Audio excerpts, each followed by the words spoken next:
What's up, everybody? Welcome back. We're here with some more NFL DFS picks and lineup advice for tonight's single game showdown slate, Monday Night Football, San Francisco 49ers, Arizona Cardinals, another divisional matchup. Welcome. I'm Brian Jester, co-founder here at Occupy Fantasy, single game $1 million winner. And what we do in these videos, if you're new, we talk about the injuries that impact the showdown slate on FanDuel and DraftKings, lineup construction tips for low risk and high risk contests, general showdown strategies, basically everything you need from a high level to look at tonight's showdown slate. Before we get started, make sure you are subscribed to the channel. If you've been watching these videos, it probably sounds like a broken record at this point, but for you new folks, if you're watching this video and you like it, sometimes the YouTube algorithm doesn't necessarily show it to you again in the future because we're putting out multiple videos today per sport, and the algorithm either just doesn't like it or it gets confused. So the best way to make sure you see these videos again in the future, if you like them, is just make sure you subscribe to the channel. We do these showdown videos every Monday and Thursday. Other videos out throughout the week for NFL plus NBA, UFC videos. Just subscribing is the best way to get notified when we're posting. And again, if you do like it, give us a thumbs up. That lets us know to continue doing these videos, and it lets others.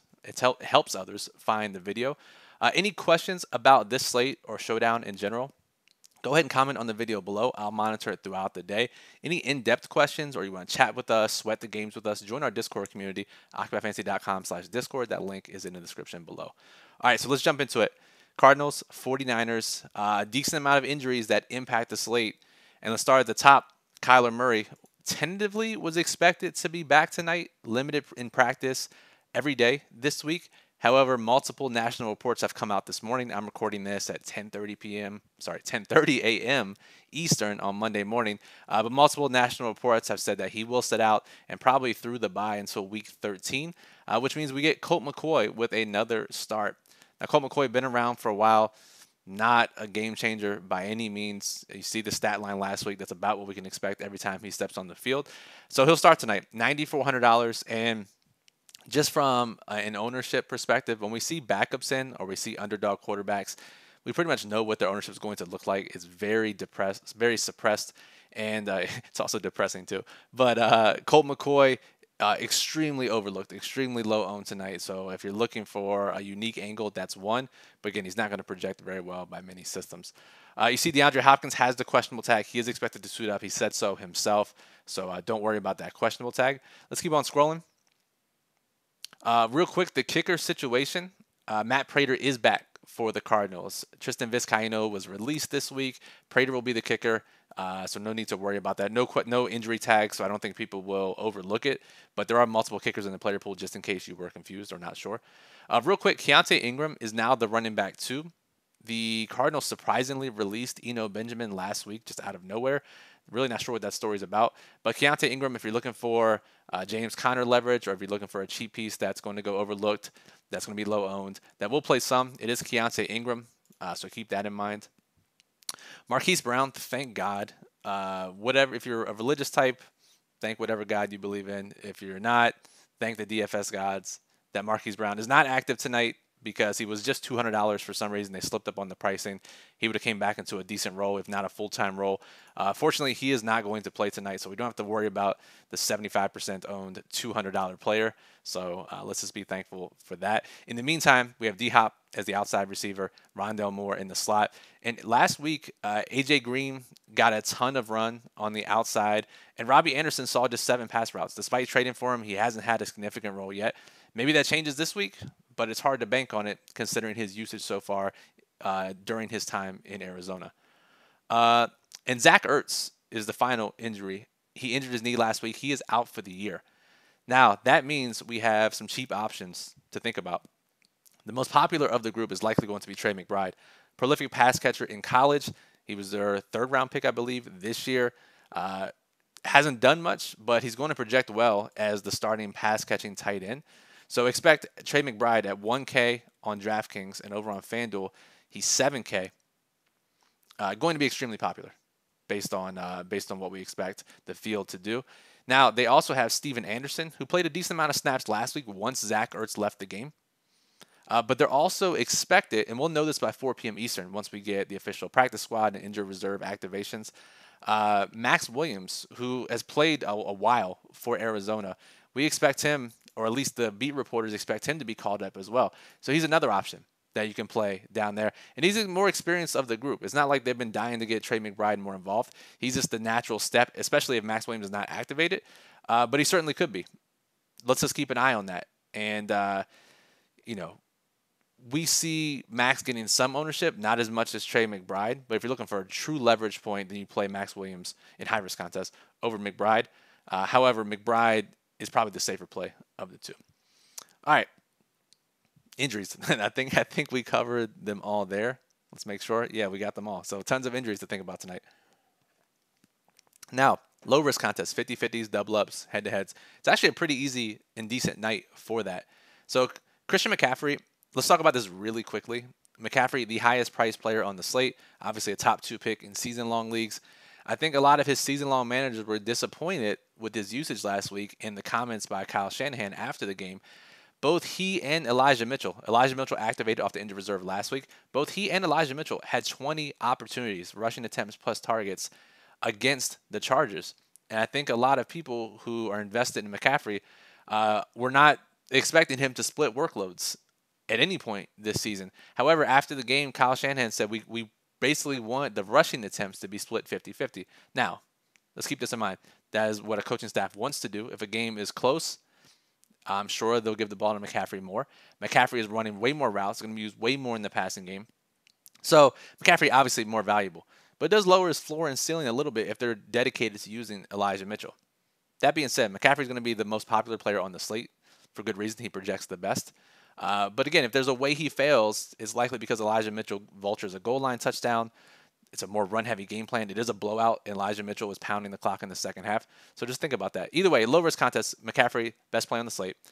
Garoppolo, you could play Colt McCoy if you want. But again, it's not like he has a high floor or high ceiling. In an effort to lock up all the scoring, they might not score any. So spending $9,400 on McCoy might not be the best move. James Conner, workhorse back. You saw when I pulled up the Keontae Ingram stat line, had just one rushing attempt last week. Conner absolutely dominated opportunities. So we can expect that again tonight with Eno Benjamin out of the picture. Very safe, high floor, high ceiling play, even with McCoy under center. Now, at least $4,900 left per player. If you play McBride, who is the cheap, popular value, $6,850 left per player. A couple things you can do here, right? You can play some of these mid-range guys. You can play a kicker. Remember, San Francisco is favored here, so their kicker, their defense is preferred in low-risk contests. The other interesting idea, and this normally isn't that profitable of a strategy, but I could see it this week, is captaining Trey McBride. Let's see here. And now you can literally just go down the top of the board. McCaffrey, D-Hop, Garoppolo, Connor, and then you can play whoever you want here. So again, if you like the values, if you're trying to build low risk lineups and you don't really like playing McCaffrey at captain, you don't like what the rest of your lineup does, you can certainly go this route. Just know that historically it's not been the most profitable, especially on a slate where, generally we want to do that when we have multiple studs from both sides, right? Think like Buffalo versus Kansas City. Not sure that's the case here, especially with McCoy starting, but it is an option. Now over on FanDuel, we can go kind of similarly here. McCaffrey at MVP. We play Garoppolo. Connor extremely cheap at $11K, just completely underpriced for his role on FanDuel. Now we have $9K per player, right? We don't have to play D-Hop. We don't have to play Colt McCoy, especially at their prices. I will say D-Hop, let's take a look really quickly. It goes to show, obviously it's just a one-game sample, but if you look at expected fantasy points, that's how our underperforming wide receivers are determined. Basically looks at air yards, targets, what a player is expected to score based on their opportunity. With Kyler Murray under center, he exceeded 20 expected fantasy points in the first 2 weeks he was back. And last week with Colt McCoy, he had 5 expected fantasy points. So that goes to show the big drop-off between the two quarterbacks. So we definitely do not have to play D-Hop in low-risk lineups. Now, 9K per player, we can do whatever we want here. Kickers, multiple kickers, kicker in a value, whatever you want. But this is definitely a way to start, and I think it's a pretty easy low-risk slate over on FanDuel.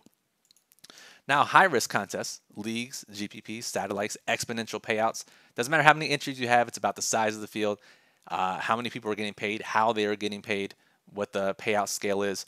High-risk contests, a couple ways to play it tonight. Let's go back to DraftKings. And, again, our ownership projections have McCaffrey pushing north of 30% at captain. That's a scary fade, obviously. But again, in this game script, if Elijah Mitchell gets more work than expected or as much work as Kyle Shanahan would like, There's an easy way that McCaffrey is not the optimal captain. Okay, so that's one thing. The other thing is no one's going to want to play Arizona heavy lineups here. Of course, as an underdog with McCoy at quarterback, totally understandable. They will play Connor. They will play whatever Arizona tight end they fancy. But beyond that, we're not getting a ton. So we could play Arizona kicker, Matt Prater. We could play Arizona secondary pass catchers. Honestly, you could play Colt McCoy. Playing underdog quarterbacks is a gross idea, and you won't win very often. But when you do win, the wins are much bigger because their ownership is so low. So keep that in mind. So any type of lineup that has at least 3 Arizona players will be relatively unique compared to what the field is doing tonight. So I really like that approach for high-risk contests. Let's see here. Scrolling on down. Yes, so again, there aren't many values down here. McBride is the obvious value. So as we've talked about many times in these videos, if you want to play the popular value, certainly you can. You just have to get different with the rest of your lineup, and that's probably a decent move for small field contests. But for large field contests, if McBride's going to get 30% or Max Williams is going to get 20%, and we'll update our ownership projections throughout the day, and we'll have a clearer idea once we post our daily plug this afternoon on who's going to be the most popular. You can play Juszczyk. You can play Robbie Anderson. You can play Steven Anderson is the ultimate pivot from these guys. But playing another low-owned piece from here as a pivot away from the Arizona tight ends, or building a more balanced lineup that doesn't include a punt play at all is one of the best ways to get leverage on these higher-owned cheap punt plays. So that'll do it for this video. Quick recap. Arizona builds are going to be extremely unpopular for good reason, but they're going to provide leverage over the field. Arizona tight end situation is going to be an extremely popular build. James Conner, completely underpriced for his role. And McCaffrey likely leads the slate in scoring, but if Elijah Mitchell gets more carries and touchdown variants, that really changes the way this entire slate shapes up. And optimal lineups are going to look pretty crazy if McCaffrey gets priced out or just doesn't get any touchdowns, which is, again, is very possible given what San Francisco has said that they want to do. Now, I know Shanahan has said what he wants to do in the past and hasn't, but if it's right and the spread could dictate that tonight, then we have a bunch of ways that McCaffrey fails at his ownership, and that's always extremely valuable. And again, these are strategies for high-risk contests that you won't win very often. But as we say here, it's not how often you win in these high-risk contests, it's how much you win when you are right.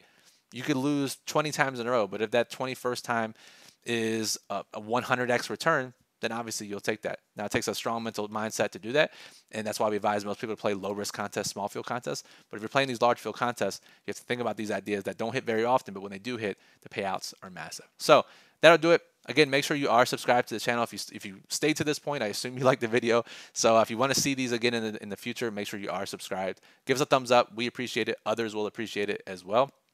And any questions, comment on the video.